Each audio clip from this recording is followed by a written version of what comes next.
د رمضان نه وروسته چې کومه میاشت ده شروع شوه دې ته ویلی شي شوال او پښتو کې زنانه ورته د وړوکي اختر میاشت وایي. په دې کې یو رسم د پخوا نه دا هم را روان و چې د وړوکي اختر میاشت کې به چا نکاح نه کوله.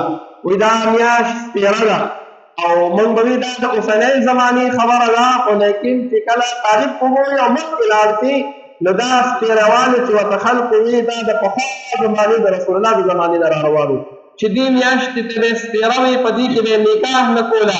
بیبي عایشه رضی الله تعالی عنها فرمایي وایي زه ډېره بهترینه ښځه یمه چې زما نکاح دا د وړوکي اختر په میاشت کې شوې ده، او زه ډېره بهترینه ښځه یمه چې زما رخصتي دا د وړوکي اختر په میاشت کې شوې ده.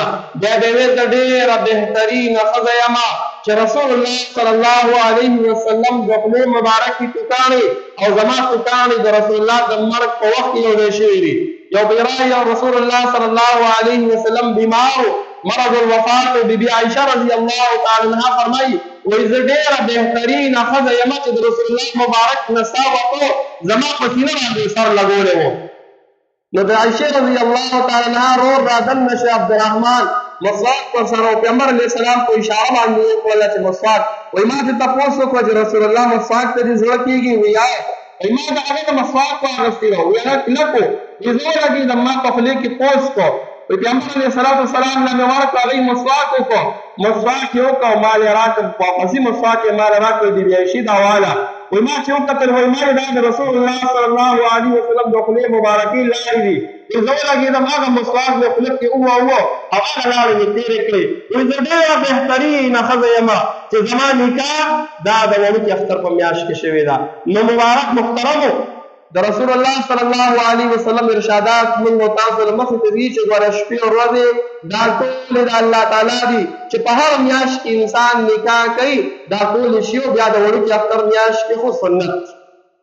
نو یو خبره ده چې دا د جاهلیت یو رسم و رسول الله صلی الله علیه وسلم دا ختم کو. اوس هم بعضو زنانو کې چې موږ تاسو دا وایو بعضو ځایونو کې دا رسم اوس هم شته چې د وړوکي اختر میاشت کې نکاح نه کوي. وایي دا خو سپېروالی دی، خو په دې کې موږ واده او نکاح وکړله بیا موږ تر سپېرتوب راځي. نو چې د دې نه موږ اهتمام وکړو که د چا داسې وکولی شو که د چا پروګرام د وړوکي اختر نه پس وي د سنت په لحاظ سره هغه خپل پروګرام دې میاشتې ته رابند نه کړو چې اوس دی وله کوو. که د چا پروګرام داسې وي چې وله که زه به وله کال پس دیدن کوم دا به کوم نو هغه والدین د اوس نه کوشش وکړه چې دې میاشتې وله شپږ میاشتې پس یې وله کوې نو اوس یې وله وکړه.